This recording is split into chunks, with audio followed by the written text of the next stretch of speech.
வணக்கம், welcome to Maya's kitchen. இன்றைக்கி meal மேக்கரை வச்சு சூப்பரான ஒரு கிரேவி எப்படி செய்யலான்னு பார்க்க போகிறோம். இது பார்த்திங்கன்னா நான்வெஜ் கிரேவி அளவுக்கு டேஸ்ட் ரொம்ப அருமையாக இருக்கும். வாங்க எப்படி செய்யலான்னு பார்க்கலாம்.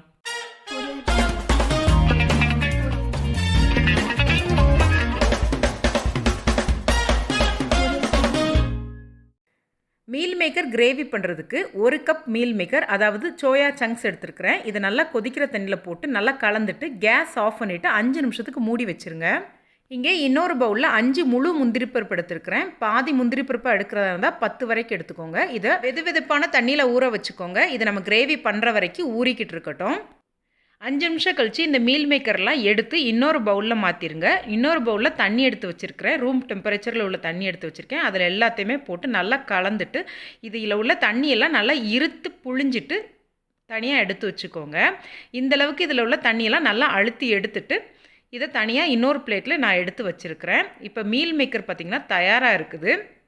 இதை மிக்ஸி ஜாரில் போட்டு அரைச்சி எடுக்கணும். அதுக்கு முன்னாடி பொட்டுக்கடலை போட்டு அரைச்சி எடுத்துக்கிட போகிறேன்.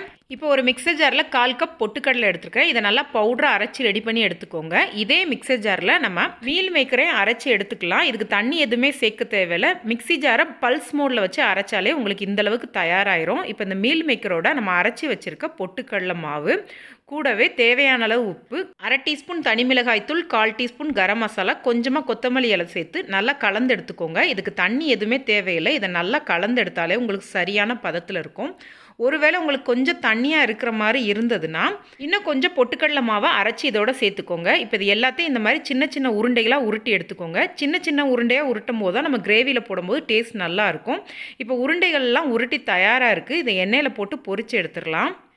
இங்கே பார்த்திங்கன்னா எண்ணெய் நல்லா காஞ்சிருச்சு. நம்ம உருட்டி வச்ச உருண்டைகள்லாம் போட்டு பொரித்து எடுத்துக்கலாம்.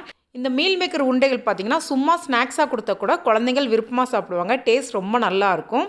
அதே மாதிரி கிரேவியும் பார்த்திங்கன்னா நீங்கள் வழக்கமாக செய்கிற மாதிரி சிக்கன் குழம்பு, மட்டன் குழம்பு மாதிரி ட்ரை பண்ணாலும் இதோட டேஸ்ட் ரொம்ப நல்லாயிருக்கும். இதே மாதிரி நீங்கள் உருண்டைகள் எல்லாமே பொரித்து தயார் பண்ணி வச்சுக்கோங்க. இப்போ உருண்டைகள் எல்லாமே தயாராகிடுச்சு. நம்ம கிரேவி பண்ண ஆரம்பிக்கலாம். கிரேவி பண்ணுறதுக்கு ஒரு மிக்சர் ஜாரில் ஒரு பெரிய சைஸில் வெங்காயம் எடுத்துருக்கிறேன். கூடவே 8 பல் பூண்டு எடுத்துருக்கிறேன். பூண்டு பார்த்திங்கன்னா சின்ன சின்ன பல்லாக இருக்கனால 8 வரைக்கும் எடுத்துருக்கிறேன். பெருசாக இருந்தால் 4 போதுமானது.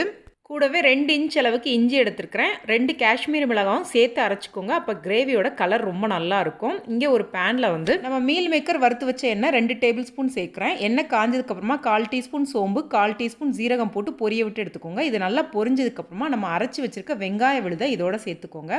இந்த வெங்காய விழுதை சேர்த்துட்டு நல்லா எண்ணெயில் கலந்து எடுத்துக்கோங்க. இதை கொஞ்சம் கலந்து எடுத்ததுக்கப்புறமா அந்த மிக்ஸி ஜாரில் கொஞ்சமாக தண்ணி கலந்து இதோட சேர்க்குறேன். இது எல்லாமே நல்லா பச்சை வாசனை போகிற அளவுக்கு வதக்கி எடுத்துக்கோங்க.